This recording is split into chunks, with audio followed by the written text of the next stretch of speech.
Yo, what's going on, guys? Koi here. Today we are talking about GEKISHIN SQUADRA, and we are looking at Baby, one of the best tanks in the game. I would even say the best, but honestly, that's really opinionated of me, and I'm entirely biased because I played Baby during the beta. They nerfed the heck out of him, and he's still an absolute demon. So let's talk about it. What makes Baby one of the most broken tanks in the game? And I would like to state that it's probably because he is the most selfish character in the entire game. So, first things first, we're going to talk about his passive. Baby's passive actually allows him to take possession of characters that he has KO'd. So he has to be the last person to strike the character. So pretty much it has to count as a kill and as a finisher for him. And then he could take advantage by taking the character's body and be able to use their entire kit. But they also share Baby's exact cooldowns. So if you've already used your ultimate already as Baby, you cannot use your ultimate as Goku whenever you take his body. So what you want to do as Baby, and this is the strategy to him, is you want to take over the most powerful person on their team, like the highest, level 12, level 13. You want to be able to destroy them using their same moves. And that would be like if you see like a Goku, for instance, and you take his body and all of his gang is still there. You just use the Goku Spirit Bomb, the full maxed out Goku Spirit Bomb. All of a sudden, all of their friends are gone. And remember, that normally starts at about level 11 if they chose it or not. Now, whenever the hero does respawn, so whenever the person does respawn, he loses control of the body.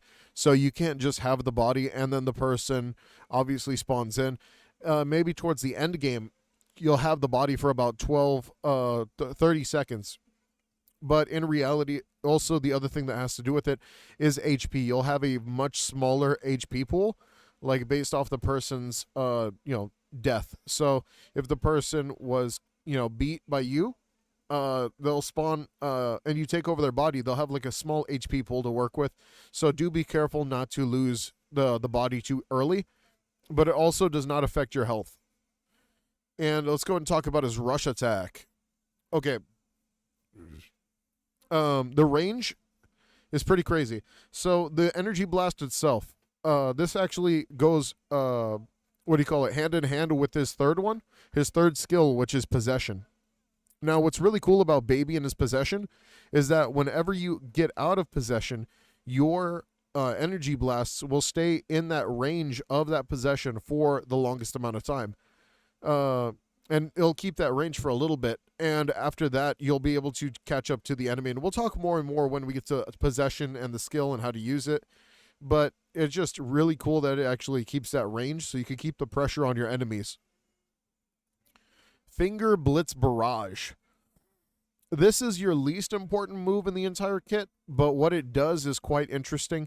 It actually just pushes enemies away, which in the early game to end game, it really just depends on you. If you plan on using this earlier, that's totally up to you, but I think the other two skills we'll be talking about are far more important. Let's talk about Energy Explosion. Now, this one is freaking fantastic. Whenever you're in the middle of battle, you can just pretty much pop this, and it'll continuously act as a full AoE rush attack, and which makes it very broken. You're also much high defense against continuous strike damage, so no physical moves can hurt you. This is also a hard counter to characters like Android 18, Goku. Just a lot of characters that use specifically rush down physical style moves. This is a great way to defend yourself from those kind of characters. Also does movement speed down. It also shortens the cooldown of possessed allies when the enemy hero is hit. So, possession allies. So you could use this whenever you take control of somebody's body, and it will reduce the cooldown of their skills. So this is crazy. Nobody really uses this that much. I don't really use it myself because I like the third skill a little bit more. But you pretty much have this rage. You're pretty much the person, right? You are the person. And whenever you take someone's body, and we'll talk about that with possession, actually. Let's go ahead and get into possession. On level 3, by the way, this does generate a huge blast. But on level 3, possession and cover fire, these are two different skills built into one. Now, possession itself allows you to actually take possession of an ally hero, not to control them, but to assist them. Now, this is where you could actually give lifesteal to your ally. Now, my only problem with this is that it can be hard countered, such as if they are running Android 17, they could take that buff and just turn into a massive debuff. But you can use Energy Explosion, and you can use Possession with this, with Cover Fire. And the way that Cover Fire works is that whenever you shoot out Cover Fire, which is holding down like a rush attack, it will allow you to actually snipe the enemies from far range while you're still in your teammate's body, allowing you to pretty much do most of the damage, or even a lot of the damage, or even steal a kill here and there. He's just absolutely insane. Cover Fire itself fires just multiple energy blasts. If the explosion hits an enemy, the HP of the possessed ally will be restored. So he has lifesteal. So keep in mind, right? Guys, you got to really think about this for a second. A lot of people don't do this. Okay.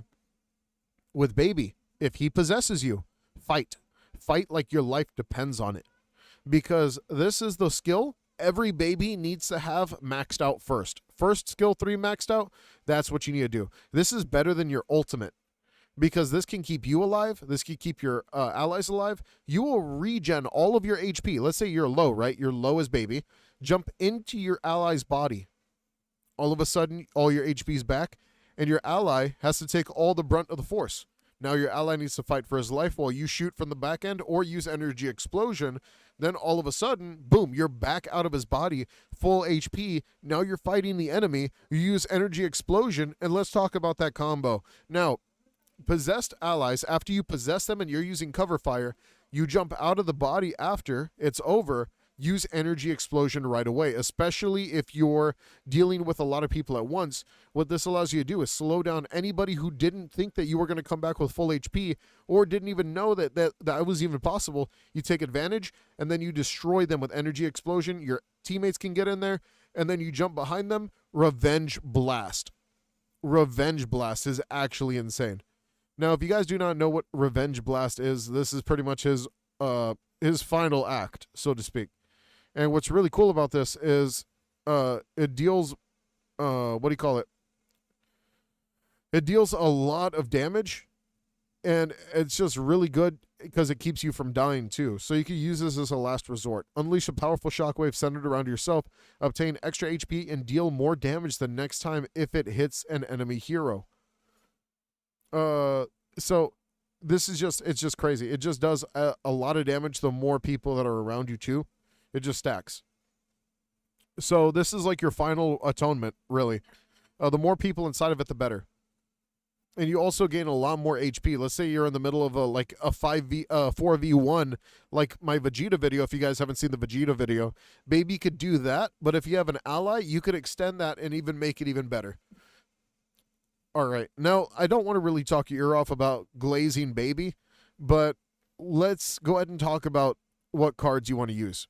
Honestly, just like my Vegeta video, if you guys haven't seen that one, it's going to be Build Up, Steel Skin, Defensive Step. Nothing else. Why? Because Baby doesn't need anything else. He does a lot of damage already. He's a fantastic character, and all he wants is defense. You got to play as the most selfish person ever. Build up as quickly as you can. Even if your ally doesn't want to do it, you build up. You build up all of that defense. And then if your ally gets low, jump in him. Or if you get low, you want to be the first person to get low. You want to be the ones in their face. You want to be pushing them back or pushing them towards your allies. Steel Skin, obviously, you want to take as much damage as you possibly can without dying. And then Defensive Step. You don't need Guardian Angel. You need Defensive Step. This will reduce the amount of damage just freaking done to your character by a lot. Just getting out of a lot of main damage things, man. It's just going to be very important that you do not die. And it's because you don't need to. Baby could be darn near immortal if you let him. All you have to do is just focus on keeping yourself alive. Well, I hope you guys enjoyed the video.